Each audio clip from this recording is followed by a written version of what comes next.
제7품 산 사람과 죽은 사람 모두에게 이익돼. 그때 지장보살 마하살이 부처님께 말씀드렸다. 세존이시여, 제가 이 연부제 중생을 살펴보니 행동하고 생각하는 것이 제 아닌 것이 없습니다. 훌륭한 이를 만나 착한 마음을 내더라도 처음에 낸 마음을 지키기 어렵고 악한 인연을 만나면 생각에 점점 죄를 더하게 됩니다. 이러한 무리들은 마치 무거운 짐을 지고 진흙길을 걷는 것과 같아서 갈수록 지치고 점점 무거워져 발이 더욱 깊이 빠져드는 것과 같습니다. 다행히 선지식을 만나면 선지식이 그 짐을 덜어주거나 전부를 대신 져주니 이는 선지식에게 큰 힘이 있기 때문입니다. 그리하여 다시 그를 부축하여 힘을 내게 도와주고 인도하여 평지에 이르면 지나온 험한 길을 살피게 하여 두 번 다시 그런 곳을 지나가지 않도록 합니다. 세존이시여, 악을 익힌 중생은 잠깐 사이라도 한량없는 죄를 저지르게 됩니다. 모든 중생들은 이와 같은 습성이 있으므로 임정할 때 가족들이 마땅히 그를 위하여 복을 지어 앞길을 열어 주어야 합니다. 이때에는 깃발과 일산을 달거나 등을 밝히거나 존경한 경전을 읽거나 부처님과 모든 성인의 존상 앞에 공양을 올려야 합니다.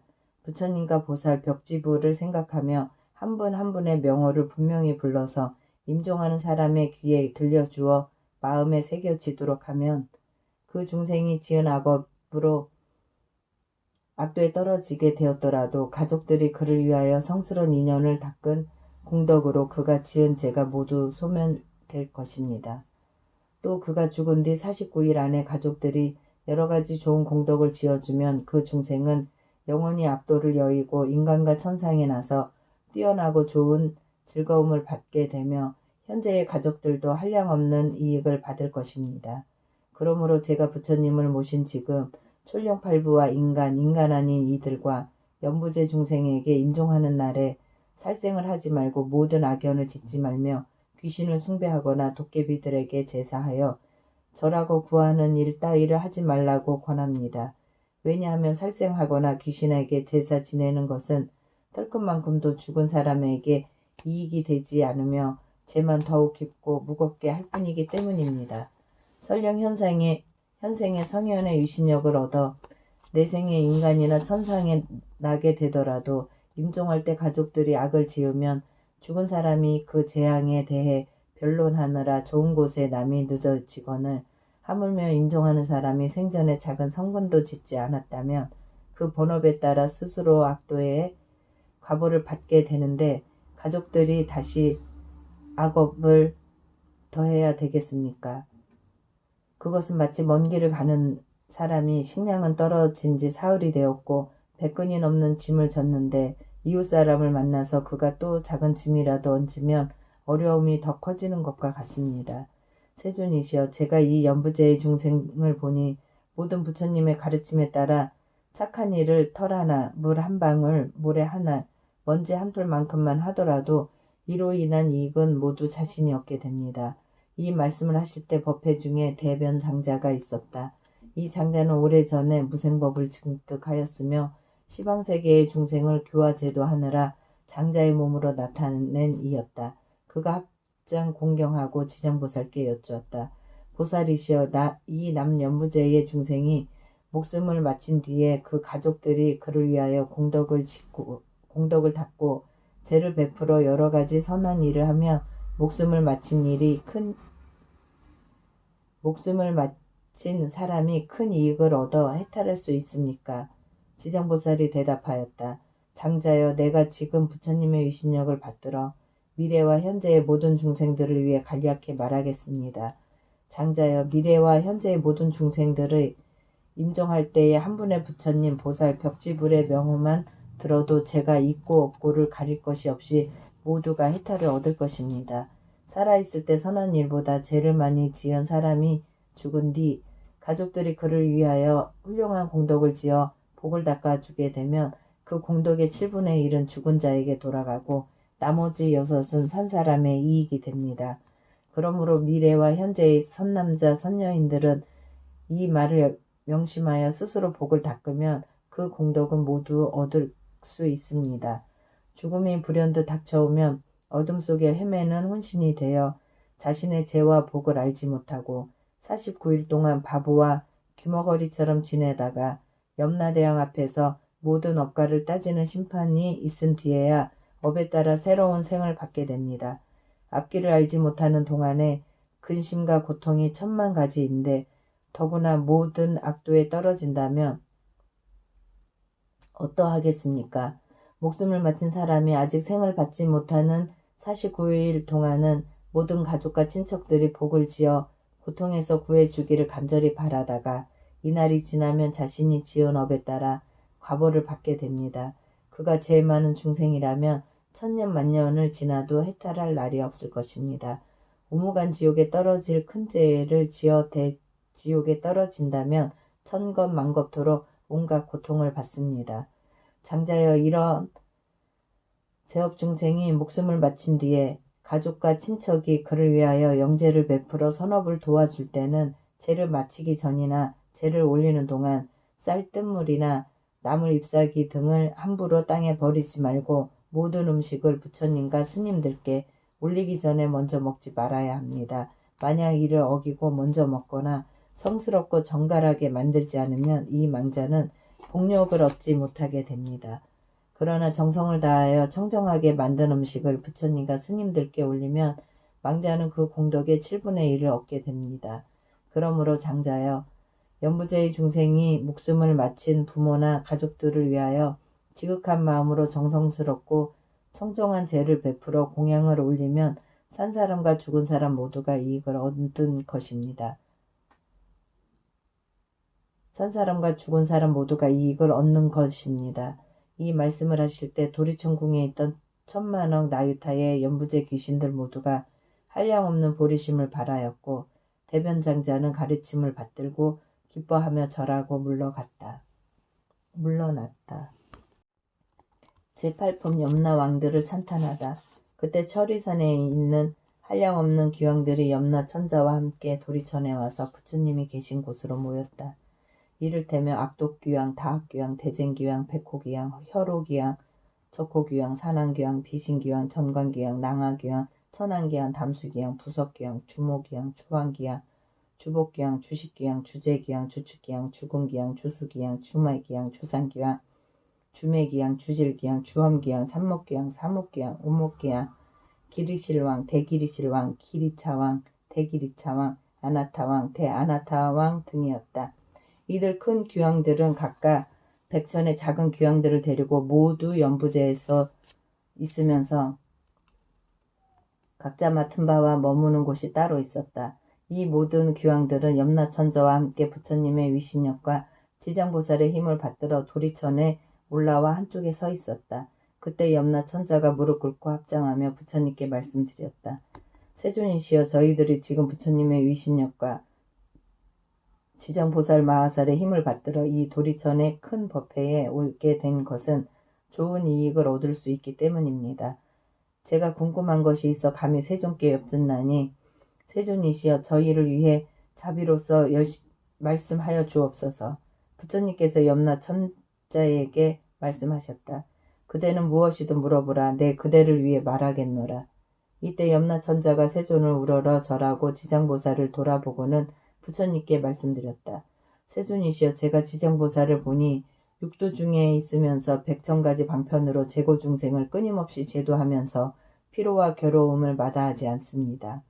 지장보살에게 이와 같은 불가사의한 신통한 힘이 있음에도 모든 중생은 제보에서 벗어났다가도 오래지 않아 또 악도에 떨어집니다.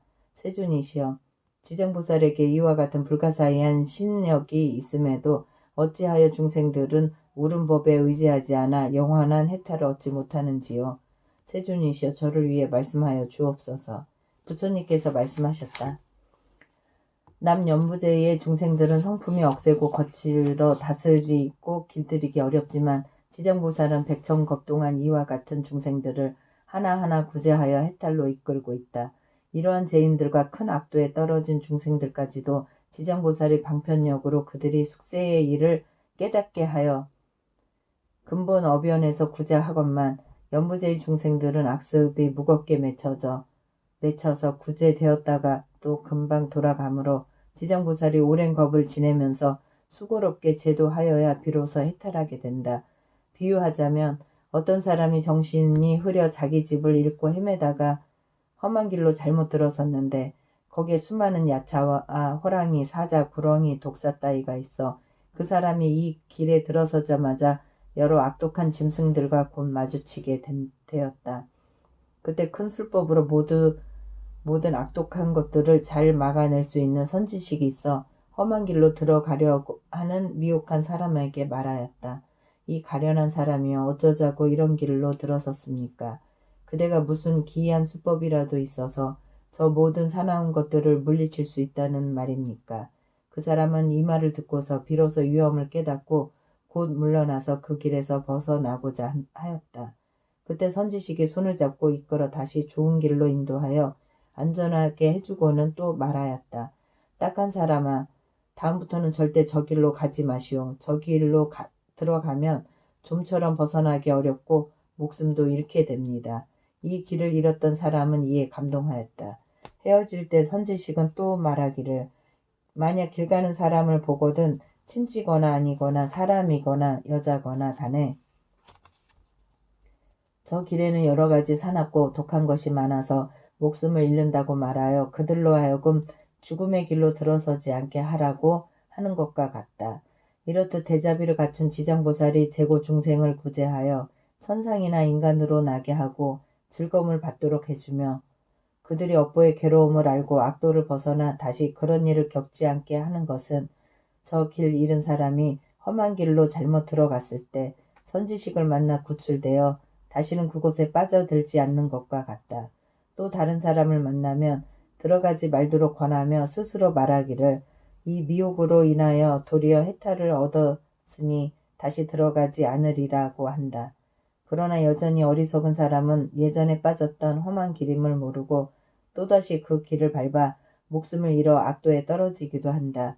이처럼 지장보살은 악도에 떨어진 중생들을 방편의 힘으로 구제하여 인간이나 천상에 나게 하건만 저들이 다시 악도로 들어가는 것은 악업을 무겁게 맺은 탓이니 길이 지옥에 빠져 해탈할 데가 없다. 그때 악도 기왕이 합장 공경하고 부처님께 말씀드렸다.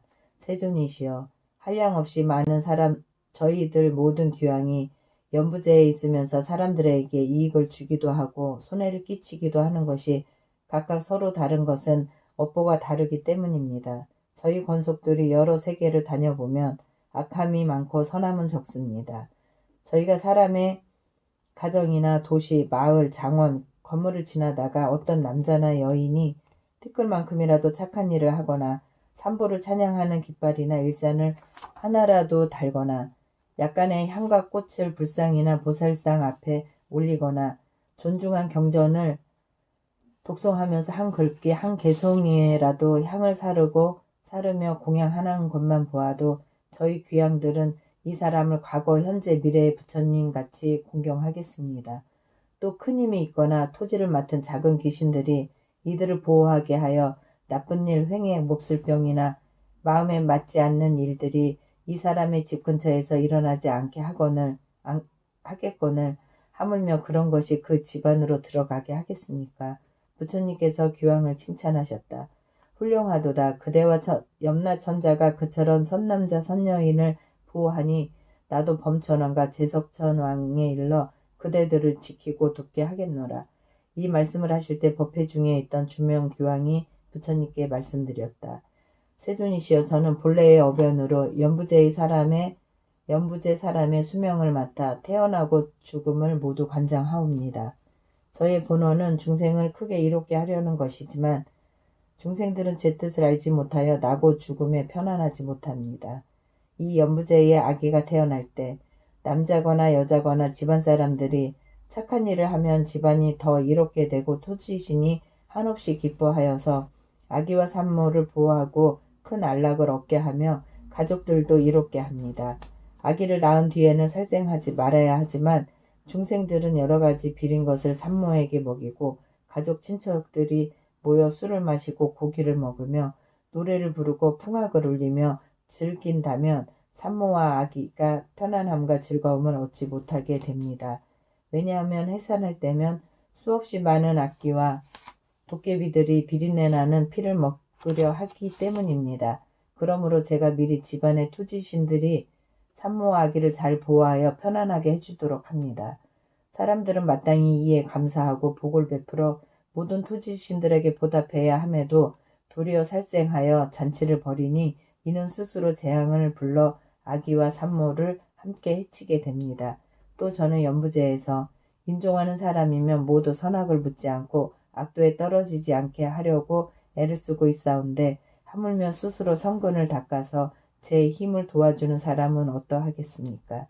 이 연무제에서 선행을 한 사람들도 임종할 때에는 역시 백천이나 되는 악도의 귀신들이 부모나 가족의 형상으로 둔갑하여 나타나 망인을 이끌어 악도에 빠지게 하거늘 하물며 본래부터 악업을 지어온 자는 어찌 되겠습니까? 세존이시여, 이와 같이 연부제의 남자나 여인이 임종할 때에는 정신이 아득해져서 선악을 분간하지 못하고 눈과 귀로 볼 수도 들을 수도 없습니다. 이때 망인의 가족들이 큰 공양을 베풀고 존중한 경을 읽으며 부처님과 보살의 명호를 연불하면 이러한 좋은 인연으로 망인이 모든 악도에서 벗어나게 하고 모든 마귀와 귀신을 흩어지고 물러가게 합니다. 세존이시여, 제가 살펴보아 어떤 중생이든 임종할 때 한 부처님의 명호나 한 보살의 명호, 대승경전의 한 구절이나 한 개송이라도 듣는다면 이러한 사람들은 오무간 지옥에 떨어질 살생을 제외한 작은 악업으로 악도에 떨어질 자는 모두 해탈을 얻게 하겠습니다. 부처님께서 주명규양에게 말씀하셨다. 그대가 대자비로 큰 언을 세워 남과 죽음을 맞는 모든 중생을 보호하니 미래세의 남녀 중생이 나고 죽을 때 그대는 이 서원에서 물러서지 말고 모두를 해탈시켜 길이 안락을 얻도록 하라. 규양이 부처님께 말씀드렸다. 원컨대 염려하지 마옵소서. 저는 이 몸이 다하도록 생각마다 연부제의 중생을 보호하여 날 때나 죽을 때 모두 안락을 얻게 하겠습니다. 다만 저는 모든 중생이 나고 죽을 때에 제 말을 믿고 받아들여 모두가 해탈을 얻고 큰 이익을 얻기를 바랍니다. 그때 부처님께서 지장보살에게 말씀하셨다. 이 주명규양은 과거 백천생을 대규양으로 지내며 중생을 나고 죽음 속에서 보호하고 있으니 이는 보살이 자비원력으로 대규양의 몸을 나타낸 것이지 실은 규양이 아니다. 앞으로 170겁 뒤에 성불할 것이니 명호는 무상열애이고 겁의 이름은 안락이며 세계의 이름은 정주라 하고 그 부처님의 수명은 헤아릴 수 없는 겁이 될 것이다. 지장보살 마하살이여, 이 대규양의 일은 이렇게 불가사의하고 그가 제도하는 하늘과 사람들 또한 헤아릴 수가 없을 것이다.